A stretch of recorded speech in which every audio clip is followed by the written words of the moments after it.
जय हिंद दोस्तों। इस वीडियो से हम एनडीए 1 2023 के क्वेश्चन पेपर को कंटिन्यू करेंगे। इससे पहले हमने हिस्ट्री के सवालों को कवर कर लिया है। प्रत्येक क्वेश्चन पर हमने डिटेल्ड एनालिसिस की। मैंने आपको जो सोर्सेज थे वो भी बताए और ये सेट डी है। नाउ इस वीडियो में ज्योग्राफी के क्वेश्चन हम कवर करने वाले हैं। सो ये हमारा ज्योग्राफी का पहला क्वेश्चन है, फिजिकल ज्योग्राफी से संबंधित है। सवाल क्या है देखिए, in the soil forming regime which one of the following occurs in a region where evapotranspiration exceeds precipitation significantly. इसका क्या मतलब है? देखिए यहाँ पे कुछ भयंकर टर्म्स हैं, जैसे एक तो इवापो ट्रांसपायरेशन है, दूसरा प्रेसिपिटेशन है। ये तो आसान है। तो देखिए इसका क्या मतलब है। सिंपल सा मतलब ये है कि जो इवापोरेशन है यानी जो वाष्पीकरण है वो बारिश से ज़्यादा है। अगर बात करें इवापो ट्रांसपायरेशन की तो ये दो वर्ड से मिलके बना है, इवापोरेशन प्लस ट्रांसपायरेशन। तो इवापोरेशन का मतलब आपको पता है, इवापोरेशन का अर्थ ये है कि जब पानी जो है वो वाष्प बन के वायुमंडल में पहुंचती है तो वो इवापोरेशन कहलाती है। तो एक ऐसा क्षेत्र जहां इवापो ट्रांसपायरेशन प्रेसिपिटेशन से ज़्यादा हो, तो वैसे क्षेत्र में क्या होगा, चूंकि बारिश से ज़्यादा तो वाष्पीकरण ही हो रहा है, इसका मतलब सॉइल क्या हो जाएगी, ड्राई हो जाएगी। क्योंकि बारिश हुई उसके मुकाबले इवापोरेशन ज़्यादा हो गया और ये ऑब्वियसली गर्म क्षेत्रों में होगा। बिकॉज हमें पता है कि वैसे क्षेत्र जो मरुस्थलीय हैं, जैसे डिजर्ट वाले एरिया हो गए जिनमें काफ़ी ज़्यादा गर्मी है, तो अगर वहाँ पे थोड़ी बहुत प्रेसिपिटेशन होती भी है तो उससे ज़्यादा तो इससे ज़्यादा तो इवापोरेशन हो जाएगी। तो इस तरीके से कह सकते हैं कि सॉइल ड्राई वाली बात है, यानी ऐसे क्षेत्रों में मिट्टी जो है वो बिल्कुल ड्राई होगी। और वैसे क्षेत्र कहाँ पर देखने को मिलते हैं, डेजर्ट्स वगैरह में। तो ये चीज़ें लिंक्ड हैं आपस में। अगर आप इन चीज़ों की लिंकेज को समझ लेंगे तो काफ़ी आसानी से फिर आप ऐसे डिफ़िकल्ट क्वेश्चन सॉल्व कर पाएंगे। अब बारी बारी से टर्म्स देख लेते हैं। देखिए अगर बात करें कैल्सिफिकेशन की तो ये मैं एनसीईआरटी के अंदर भी दिखा देता हूँ। तो ये चैप्टर के अंदर तो है ही, इसके अलावा अलग से ग्लॉसरी भी है फिजिकल ज्योग्राफी वाली बुक के अंदर। तो ग्लॉसरी से भी ज़रूर गो थ्रू करें। कई सारे टर्म्स जैसे adiabatic lapse rate last year ही सीडीएस के अंदर क्वेश्चन था, इसके सीएपीएफ के अंदर क्वेश्चन था। इसके अलावा और भी कई सारे टर्म जैसे एफिलियन, पेरिहिलियन, ऑरोरा, इस तरीके से ऑरोरा के अंदर भी ऑरोरा ऑस्ट्रियालिस और ऑरोरा बोरियालिस, ये सब टर्म्स बहुत ज़्यादा एग्जाम्स के अंदर आपको देखने को मिलेंगे। इसके अलावा ये देखिए बैथोलिथ, अभी इसी पेपर के अंदर हम देखेंगे। तो लग रहा है कि यहाँ से ढेर सारे सवाल एग्जामिनर ने फ्रेम किए हैं एनडीए वाले पेपर में। फिलहाल हम बात कर लेते हैं सबसे पहले कैल्सिफिकेशन की। तो देखिए कैल्सिफिकेशन का क्या मतलब है, a dry environment soil forming process, यानी सॉइल के फॉर्म होने की एक ड्राई एनवायरनमेंट प्रोसेस है जिससे क्या होता है, कैल्शियम कार्बोनेट एक्यूमुलेट कर जाता है सॉइल लेयर्स में। तो ऑब्वियस सी बात है कि एक ड्राई एनवायरनमेंट की बात की जा रही है। क्यों? क्योंकि एक ड्राई एनवायरनमेंट में बारिश के मुकाबले तो जो इवापोरेशन है वो ज़्यादा हो रही है। इस तरीके से जो सॉइल है वो बिल्कुल ड्राई है। अब जब सॉइल ड्राई है तो वैसे क्षेत्र में कैल्सिफिकेशन होगा, यानी जो कैल्शियम कार्बोनेट है ये एक्यूमुलेट कर जाएगा मिट्टी में। तो इस चीज़ को जरूर बहुत अच्छे से पढ़ लें, बिकॉज यहाँ पे आप देखेंगे कि क्लाउड्स वगैरह से भी क्वेश्चन आए सीडीएस में। तो कैल्सिफिकेशन का मतलब आपने समझा कि कैल्शियम वगैरह की जो बिल्डिंग होती है मिट्टी में वो कैल्सिफिकेशन कहलाती है। इसके बाद अगर बात करें लेटेराइजेशन की, तो लेटेराइजेशन का मतलब सिंपल है वेदरिंग। और वेदरिंग हमने बहुत डिटेल में समझा है फिजिकल ज्योग्राफी के लेक्चर्स में, और कंप्लीट फिजिकल ज्योग्राफी 11 चैप्टर तक मैंने कवर कर दिए। दो चार जो चैप्टर है वो जल्द ही हम कंटिन्यू कर लेंगे। फिलहाल लेटेराइजेशन का मतलब क्या है, वेदरिंग है। और ट्रॉपिकल एरियाज़ में, वैसे एरियाज़ में जहाँ पे जो प्रेसिपिटेशन है ये इवापोरेशन के मुकाबले ज़्यादा हो रही है, यानी बारिश ज़्यादा देखने को मिल रही है वाष्पीकरण के मुकाबले, तो वैसे क्षेत्रों में जो सॉइल्स हैं या जो रॉक्स हैं वो डिप्लीट हो जाते हैं, क्योंकि बारिश की मात्रा ज़्यादा है। और वो जब डिप्लीट हो जाएंगे तो घुल जाएंगे, सॉल्यूबल सब्सटेंसेज में मिल जाएंगे, और ये पूरी प्रोसेस लेटराइजेशन कहलाती है। तो सॉइल्स और रॉक्स जब डिप्लीट हो जाते हैं सॉल्यूबल सब्सटेंसेज में तो वो प्रोसेस लेटराइजेशन होती है। इसके बाद बात करते हैं पोर्जोलाइजेशन की। तो पोर्जोलाइजेशन का मतलब क्या है, तो ये पोर्जोल से संबंधित है, पोर्जोल सॉइल से संबंधित है। अगर आसान शब्दों में हम इसे समझना चाहें तो आप इसे इस तरीके से समझ सकते हैं कि वैसी प्रोसेस जब मिट्टी की जो अपर लेयर है वो लीचिंग के कारण यानी इंटेंस बारिश के कारण, बहुत ज़्यादा मूसलाधार वर्षा के कारण जो लेयर है वो लीचिंग हो जाती है मिट्टी की और एसिडिक बन जाती है, तो वो पोर्सोलाइजेशन कहलाती है। और जो पोर्जोल्स हैं ये कहाँ पे देखने को मिलेंगे, तो ये देखने को मिलेंगे वेट और कूल क्लाइमेट में, यानी ठंडे क्षेत्रों में। इसके पीछे क्या लॉजिक है और इन दोनों के बीच क्या फ़र्क है, कैल्सिफिकेशन और पोर्सोलाइजेशन के बीच? तो दोनों आपस में एक दूसरे के विपरीत हैं, बिकॉज जो पोर्जोलाइजेशन है इनमें बारिश ज़्यादा है, किसके मुकाबले, वाष्पीकरण के मुकाबले। अब प्रेसिपिटेशन अगर ज़्यादा है ट्रांसपायरेशन के मुकाबले या इवापोरेशन के मुकाबले, तो इससे साबित होता है कि मिट्टी में काफ़ी ज़्यादा नमी बनी रहेगी। और ये आप इसे इस तरीके से वेस्टर्न घाट से भी एसोसिएट कर सकते हैं। वहाँ भी हमें पता है कि जो सॉइल्स देखने को मिलती है उनमें इंटेंस लीचिंग होती है, तो वो जो क्षेत्र हैं, वो जो सॉइल्स हैं, वो पोर्टजोल्स कहलाते हैं। तो बस आपको इतनी सी बात यहाँ पे ध्यान रखनी है कि जो पोर्टजोल्स हैं ये देखने को मिलेंगे टैगा क्लाइमेट में। क्यों? क्योंकि हमें पता है कि जो टैगा क्लाइमेट है या जो टैगा बायोम है, ये नॉर्दर्न हेमिस्फेयर वाले रीजन में मेनली देखने को मिलेंगे 50-60 डिग्री के बीच, 50-60 डिग्री नॉर्दर्न लॉन्गिट्यूड के बीच। और यहाँ पे बिल्कुल एक्सट्रीम स्नोवी कंडीशन यानी बहुत ही ठंडे क्षेत्र होते हैं टैगा वाले, टैगा बायोम के अंदर आपने पढ़ा होगा, तो वहाँ पे पोर्टजोल्स देखने को मिलते हैं। तो ध्यान रखिएगा पोर्टजोल्स कहाँ पे या पोर्टजोलाइजेशन प्रोसेस कहाँ पे देखने को मिलेगी, टैगा वाले क्षेत्र में। नाउ लास्ट प्रोसेस है ग्लेजिएशन। इसका क्या मतलब है? तो देखिए जो वर्ड है यहाँ पे ग्ली, इसका मतलब होता है ब्लू या ग्रीन क्ले। तो इस तरीके से आप कह सकते हैं कि ये ग्ले फॉर्मेशन की प्रोसेस है, ठीक है। और ग्ले क्या है? ऑब्वियसली एक तरीके की सॉइल है। तो आप कह सकते हैं कि जो सॉइल फॉर्मिंग प्रोसेस है जिसमें ग्ली क्रिएट होती है, ग्ली बनती है कहाँ पे? तो सॉइल के बॉटम सेक्शन में, और वो कहलाती है ग्लेजिएशन। और ये उस क्षेत्र में देखने को मिलती है जहाँ पे बिल्कुल भी ड्रेनेज की व्यवस्था नहीं है, बिल्कुल पुअर ड्रेनेज सिस्टम है। तो इस तरीके से मिट्टी का जब कलर बदल जाता है, ब्लू ग्रीन कलर वो हो जाती है ड्रेनेज, पुअर ड्रेनेज के कारण, तो वो प्रोसेस कहलाती है ग्लेजिएशन। तो बिल्कुल भी एसोसिएटेड नहीं है। एक बार क्विकली रिकैप कर लेते हैं। तो कैल्सिफिकेशन में मैंने आपको बताया कैल्शियम कार्बोनेट वगैरह जब फॉर्म होती है तो वो कैल्सिफिकेशन कहलाती है, जो कि शुष्क क्षेत्रों में, ड्राई क्षेत्रों में देखने को मिलती है, जहाँ पे जो इवापोरेशन है यानी जो वाष्पीकरण है ये प्रेसिपिटेशन से कहीं ज़्यादा होती है। लेटराइजेशन की अगर बात करें तो लेटराइजेशन में हमने समझा कि बेसिकली एक तरीके की वेदरिंग ही है, और वेदरिंग उन क्षेत्र में है जहाँ पे बारिश बहुत ज़्यादा होती है, किसके मुकाबले? इवापोरेशन के मुकाबले। तीसरा अगर पोर्टजोलाइजेशन की बात करें तो मैंने आपको बताया कि उन क्षेत्रों में जहाँ इंटेंस बारिश होती है तो उस तरीके से फिर लीचिंग हो जाती है, और उस तरीके से जो सॉइल बनती है वो पोर्टजोल्स कहलाते हैं। ग्लेजिएशन की बात करें तो अगेन ये सॉइल फॉर्मिंग प्रोसेस है, बट किन क्षेत्रों में? बहुत ही ज़्यादा शुष्क क्षेत्रों में, पुअर ड्रेनेज वाले क्षेत्रों में। तो और ये जो ग्लेजिएशन है इनमें ब्लू या ग्रीन कलर की क्ले बनती है। तो इसका सही आंसर क्या है? Option A calcification. देखिए पोर्टजोलाइजेशन से आपको कंफ्यूज नहीं करना है। जब भी पोर्टजोलाइजेशन की बात आए आपके दिमाग में टैगा या बोरियल भी कहते हैं, हाँ बोरियल फॉरेस्ट क्लाइमेट भी कहते हैं। तो ध्यान रखना आपको कि पोर्टजोल्स वहीं पे फॉर्म होते हैं और ऑब्वियसली बारिश ज़्यादा होती है, लेकिन यहाँ पे इवापोरेशन ज़्यादा की बात की गई है। तो सही आंसर ऑप्शन ए कैल्सिफिकेशन है। अगला सवाल देखिए बेहद आसान है। Inner most part of earth की बात की गई है और डिसकंटिन्यूटी ऑप्शन में दिए गए हैं। Conrad discontinuity, Moho discontinuity, Gutenberg discontinuity और लेहमैन डिसकंटिन्यूटी। तो इंटीरियर ऑफ द अर्थ नाम का जो चैप्टर है फिजिकल ज्योग्राफी में, उसमें ये चीज़ मैंने आपको बहुत ही डिटेल में बताई है, बिकॉज इससे कई सारे क्वेश्चन पास्ट ईयर में भी पूछे गए हैं। इवन मैंने आपको याद रखने के लिए एक ट्रिक भी बताई थी और प्रीवियस ईयर क्वेश्चन को भी कवर किया था। ट्रिक क्या थी? मैं राम गाइड लक्ष्मण, इस तरीके से आप याद रख सकते हैं। मैं से मोहो डिसकंटिन्यूटी, राम से रेपेटी डिसकंटिन्यूटी, गाइड से गुटेनबर्ग डिसकंटिन्यूटी और लक्ष्मण से लेहमैन डिसकंटिन्यूटी। तो सबसे इनर मोस्ट पार्ट में कौन आ रहा है? तो लेहमैन डिसकंटिन्यूटी आ रही है। ऑप्शन डी यहाँ पे करेक्ट है। और ये चीज़ मैंने एक्सप्लेन कर दी है। प्लीज़ आप 11th फिजिकल ज्योग्राफी का चैप्टर 3 अच्छे से कवर कर लें, और इस तरीके से जितने भी सवाल हैं वो हमने ऑलरेडी कवर किए हैं। तो इसे यहाँ पे आप याद रख सकते हैं, मैं राम गाइड लक्ष्मण, ठीक है। और लेहमैन डिसकंटिन्यूटी जो है वो आउटर और इनर कोर के बीच देखने को मिलती है। सबसे ज़्यादा वैसे ये सवाल बनता है कि जो मोहो डिसकंटिन्यूटी है किनके बीच होती है? तो क्रस्ट और मेंटल के बीच होती है, बेसिकली लोअर क्रस्ट और अपर मेंटल के बीच। ये सवाल NDA 2022 में पूछा गया है और इसका आंसर आप कमेंट बॉक्स में करेंगे। आपसे ये पूछा जा रहा है कि कौन सी जो डिसकंटिन्यूटी है ये क्रस्ट को मेंटल से अलग करती है? गुटेनबर्ग, मोहोरोविक, कॉनरेड या रेपेटी? इसका आंसर आप कमेंट बॉक्स में करिए, बिकॉज बहुत आसान है और हमने कवर भी किया है NDA के एनालिसिस के टाइम पे। अगला सवाल देखिए, कौन सी जो ट्री स्पीसीज हैं ये हिमालयाज में पाई जाती हैं? ऑप्शन है ओक, रोडोडेंड्रॉन, रोजवुड। आपको बताना है कि यहाँ पे कौन सा ऑप्शन सही है, 1 ओनली, 2 एंड 3, 1 एंड 3 या 1 एंड 2।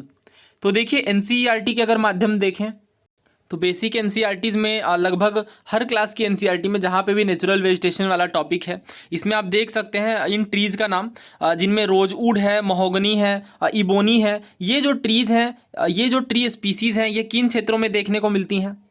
तो ये ट्रॉपिकल एवरग्रीन फॉरेस्ट में देखने को मिलती हैं और इनका कोई डेफिनिट टाइम नहीं होता, तभी ये एवरग्रीन है। जो जो पत्तियां झड़ती हैं इन पेड़ों में, तो इनमें ये कोई डेफिनिट सीजन नहीं देखने को मिलता, तभी ये एवरग्रीन कहलाती हैं, यानी सदाबहार होती हैं।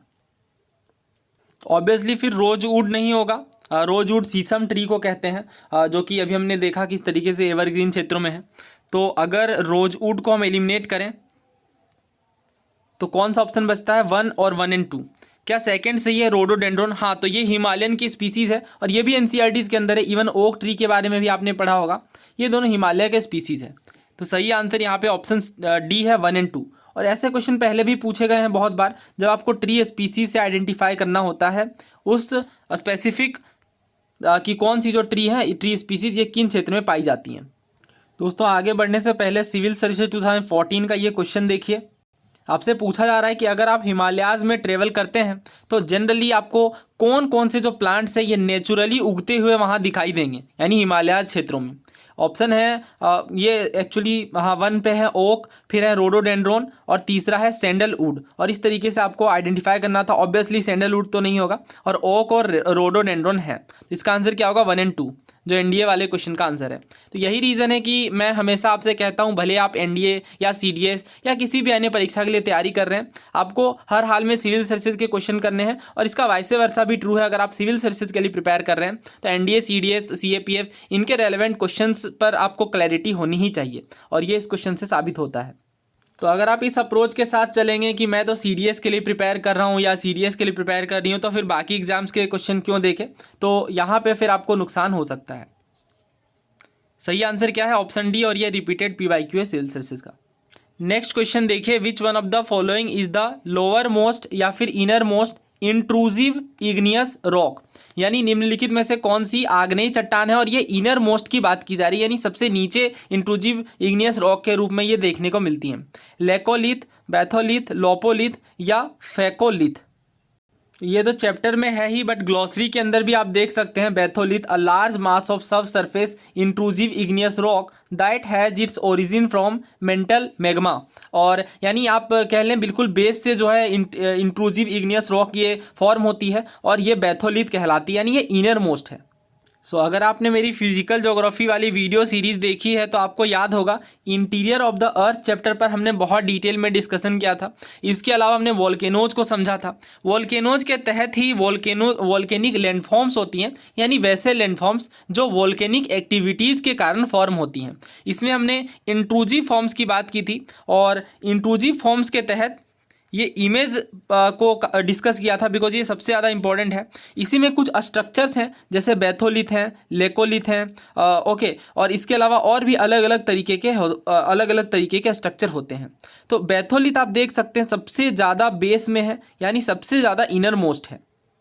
तो बैथोलिथ क्या होती है? एक लार्ज बॉडी होती है, किसकी? मैग्मेटिक मटेरियल की, यानी जो मैग्मा बाहर आया है वो ऑब्वियसली ठंडा होने के बाद जब एक लार्ज बॉडी का शेप ले लेती है, तो उसके बाद जब ये कूल्स होती हैं डीपर डेप्थ में, और इस तरीके से ये बैथोलिथ कहलाती हैं। तो बैथोलिथ सरफेस में तभी देखने को मिलेंगी जब बहुत ज़्यादा डिनोडेशनल प्रोसेस हुआ है, यानी जो ऊपरी परत है, जो ओवरलाइंग मटेरियल है, वो चीज़ें हट गई हैं, तभी बैथोलिथ देखने को मिलेगी। लगे हाथ लेकोलिथ को भी समझ लेते हैं। देखिए लेकोलिथ क्या होती हैं? तो लार्ज डोम शेप्ड इंट्रूजिव बॉडीज होती हैं जिनका लेवल बेस देखने को मिलता है, और ये पाइप लाइक स्ट्रक्चर से, पाइप लाइक कंडुइट से कनेक्टेड होती हैं। इसे देखिए, ये इमेज देखिए, इस तरीके से ये पाइप लाइक स्ट्रक्चर से है और यहाँ पे ये जो बन रही है बॉडी ये कहलाती है लेकोलिथ। तो इमेज से ही आप इसे ध्यान रख लेंगे काफ़ी आसानी से। अब यहाँ पे आपको जानकर हैरानी होगी कि ये सवाल भी एनडीए का ही रिपीटेड है, लास्ट ईयर का। A large body of magnetic material that cools in the deeper depth of the earth's crust and develop in the form of large dome. तो लार्ज डोम के रूप में हमने देखा था, और सबसे डीपर डेप्थ में ये फॉर्म होती हैं। मैग्नेटिक मटेरियल के ठंडे हो जाने पर बनती हैं ये, और ये इसका आंसर क्या है? ऑब्वियसली बैथोलिथ है। तो सही आंसर यहाँ पे बैथोलिथ है, और ये सेम क्वेश्चन फिर से पूछ लिया गया। और यही रीज़न है कि जब मैंने आपको फिजिकल ज्योग्राफी पढ़ाई तो उस टाइम पे मैंने हर चैप्टर के साथ सारे प्रीवियस ईयर क्वेश्चन को भी कवर किया था। अगला सवाल बेहद सरल है। क्या पूछा जा रहा है कि अगर न्यू दिल्ली में 12 बज के यानी दोपहर के 12 बज रहे हैं तो लंदन में क्या टाइम होगा। तो हमें पता है कि जीएमटी से 5.5 घंटे आगे है हमारे इंडिया का टाइम जोन। तो यहाँ पे चूंकि लंदन की बात कही गई है यानी ये 5.5 आवर हमें माइनस करना होगा, बिकॉज ये 5.5 आवर ज़्यादा होकर के 12 नून हो रहा है। तो अगर हम दोपहर के 12 में से 5.5 घंटे घटाएं तो ये आएगा 6:30 बजे सुबह का। तो सही आंसर क्या है? Obviously option A 6:30 AM। ये क्वेश्चन काफ़ी अच्छा है और काफ़ी इन डेप्थ नॉलेज चेक कर रहा है टाइड से संबंधित। क्या पूछा जा रहा है कि कौन सी जो पोजीशन है सन, अर्थ और मून की स्प्रिंग टाइड के लिए सूटेबल है। तो अगर स्प्रिंग टाइड का आपको मतलब पता है और स्प्रिंग टाइड नीप टाइड से कैसे अलग है तो बड़ी आसानी से फिर आप ये सवाल सॉल्व कर सकते हैं, अदरवाइज ये डिफ़िकल्ट है। तो क्या क्या है यहाँ पे स्टेटमेंट्स? सिजगी कंजक्शन, सिजगी ऑपोजिशन और क्वाड्रेचर।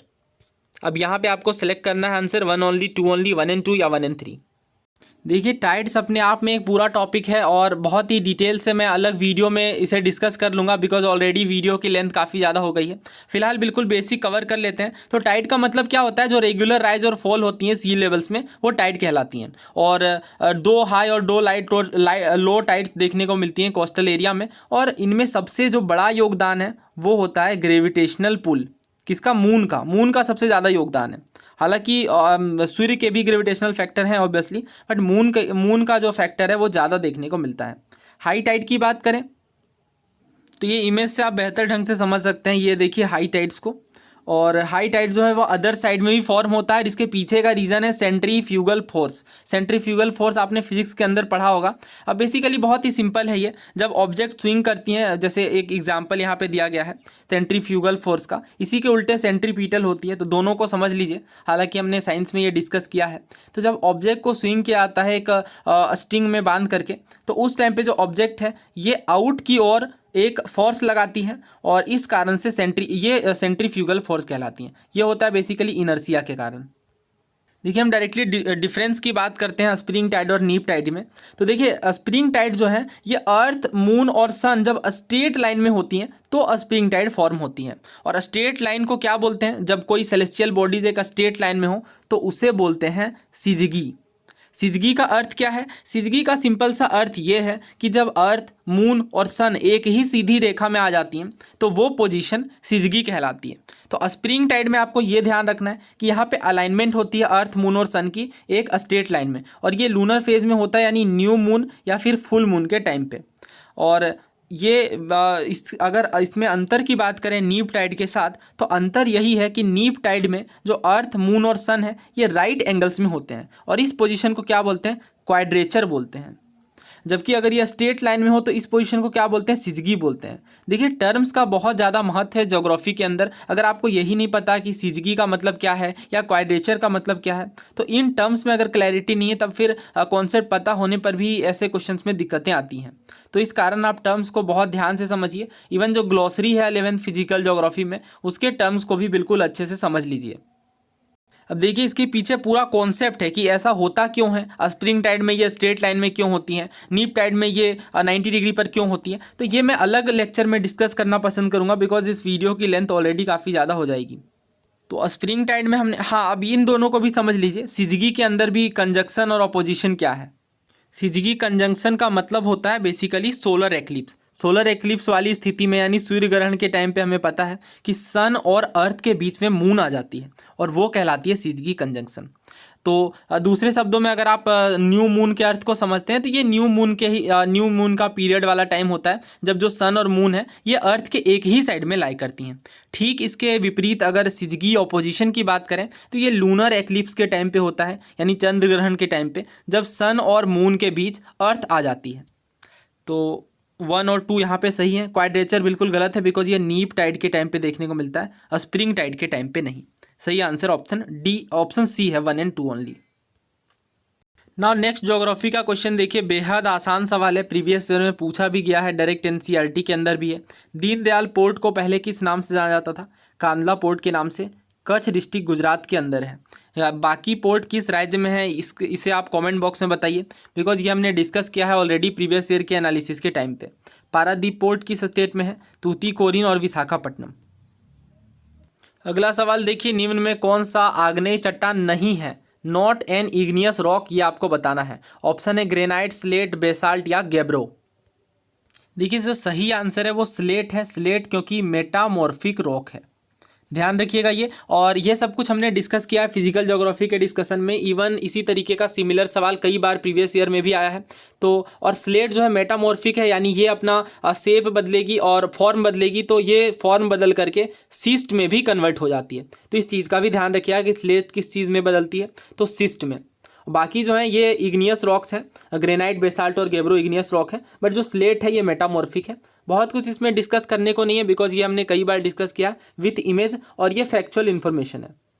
नेक्स्ट क्वेश्चन देखिए, कुछ स्टेटमेंट्स आपको दिए गए हैं और करेक्ट बताना है। पहला है hypocentre is the point on the surface of the earth nearest to the focus, यानी पृथ्वी की सतह में हाइपोसेंटर वो पॉइंट है जो कि फोकस के सबसे समीप होती है। दूसरा ये कि जो वेलोसिटी है अर्थक्वेक वेव्स की, ये डेंसर मटेरियल में ज़्यादा देखने को मिलती हैं। तीसरा ये कहा जा रहा है कि जो पी वेव है ये फास्ट मूव करती हैं और सबसे पहले पृथ्वी की सतह पर पहुंचती हैं। तो ये टॉपिक अर्थक्वेक वाला है, और लास्ट टॉपिक की तरह ही यह भी एग्जामिनर का फेवरेट है। और कई बार सवाल इवन लास्ट ईयर सीडीएस में भी क्वेश्चन पूछा गया था हाइपोसेंटर, एपीसेंटर इन टर्म से संबंधित। तो ये मैंने आपको ट्रिक से याद करवाया है ई और एच के बीच, यानी एपी सेंटर और हाइपो सेंटर में कन्फ्यूजन होती थी, तो मैंने आपको बताया ई पहले आता है एच बाद में, यानी ई जो है ये पृथ्वी की सतह पर जो पॉइंट है वो कहलाती है एपी सेंटर, जबकि जहाँ से अर्थक्वेक ओरिजिनेट होती है जिसे फोकस कहते हैं वो कहलाती है हाइपो सेंटर। तो हाइपो सेंटर असल में सतह वाली अर्थ के सरफेस वाली पॉइंट नहीं है, बल्कि एपी सेंटर है वो पॉइंट। तो इस कारण से तो ये गलत है। अगर वन गलत है तो हमारे पास दो ही ऑप्शन बचते हैं, बी और सी। क्या सेकंड सही है? चेक कर लेते हैं। बिल्कुल सही है ये, बिकॉज अगर डेंसर मटेरियल है तो वेलोसिटी डेफिनेटली ज़्यादा हो पाएगी, बिकॉज अर्थक्वेक वेव्स जो है ये काफ़ी ईजिली मूव कर पाएंगी डेंसर मटेरियल में। और ये चीज़ें आपको line by line, word by word physical geography में देखने को मिल जाएंगी एनसीईआरटी में 11th क्लास वाली, और ये सब कुछ हमने डिस्कस किया है, तो उन वीडियो सीरीज़ का भी लाभ आप ले सकते हैं। नेक्स्ट क्वेश्चन देखिए, in terms of geological time scale the quaternary period consist of two epochs. कौन कौन से दो इपोक हैं? पहला प्लिस्टोसीन प्लियोसीन, होलोसीन प्लिस्टोसीन, और अगला है प्लिस्टोसीन मायोसीन या होलोसीन और इयोसीन। ये बात की जा रही है क्वार्टनरी पीरियड की। सो अगेन फिजिकल ज्योग्राफी वाली पुस्तक में फंडामेंटल्स ऑफ फिजिकल ज्योग्राफी के अंदर फर्स्ट ही चैप्टर में आपको जियोलॉजिकल टाइम स्केल देखने को मिलेगी। अब इनमें अगर आप देखें तो एक एरा होती है, सबसे बड़ा जो है टाइम स्केल ये इयोन्स का होता है, फिर एरा का नंबर आता है, फिर पीरियड होता है। तो अगर सेनोजोइक एरा की बात करें जो कि 65 मिलियन ईयर्स अगो शुरू हुई हैं, इनमें दो पीरियड हैं, क्वार्टनरी और टर्शियरी। अगर क्वार्टनरी में स्पेसिफिकली बात करें तो ऑब्वियसली ये जियोलॉजिकल टाइम स्केल में लास्ट पीरियड माना जाता है।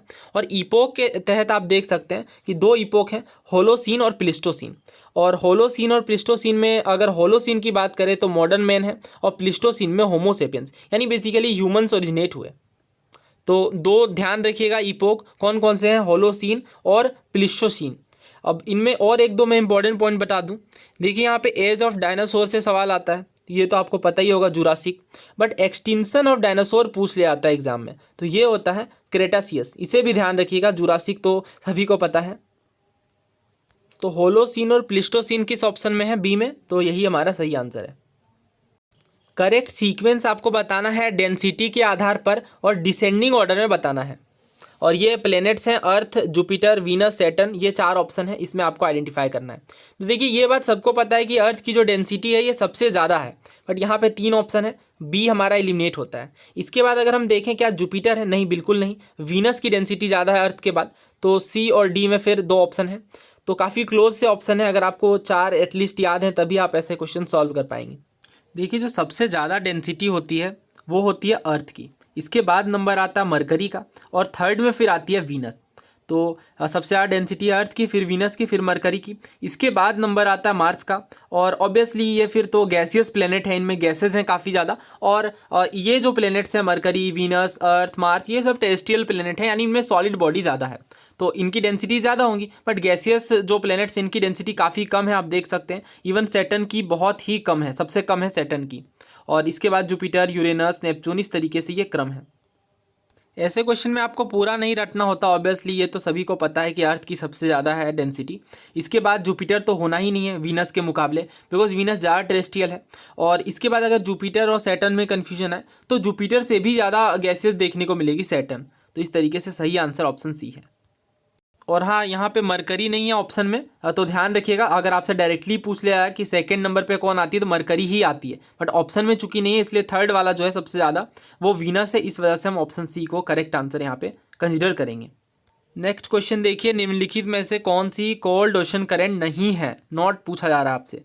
Western Australian, eastern Australian, Benguela या पेरू। तो अगर आप वार्म करेंट्स के बारे में पता और आप सेलेक्ट करें तो फिर ये आंसर सही होगा। देखिए इसका जो सही आंसर है वो ऑप्शन बी है, eastern Australian current. Western Australian current जो है ये एक कोल्ड करंट है। बेंगुएला भी कोल्ड है और पेरू करंट भी कोल्ड है, बट ईस्टर्न ऑस्ट्रेलियन जो करंट है ये एक वार्म करंट है। ये सवाल भी प्रीवियस ईयर पे आधारित है, एनडीए का ही क्वेश्चन है। आपसे कोल्ड करंट के बारे में पूछा जा रहा था। और देखिए यहाँ पे जो ऑप्शन है इसमें साउथ अटलांटिक ड्रिफ्ट जो है ये कोल्ड करंट है, बाकी मोजाम्बिक, ईस्ट ऑस्ट्रेलियन और कैरेबियन ये तीनों वार्म है।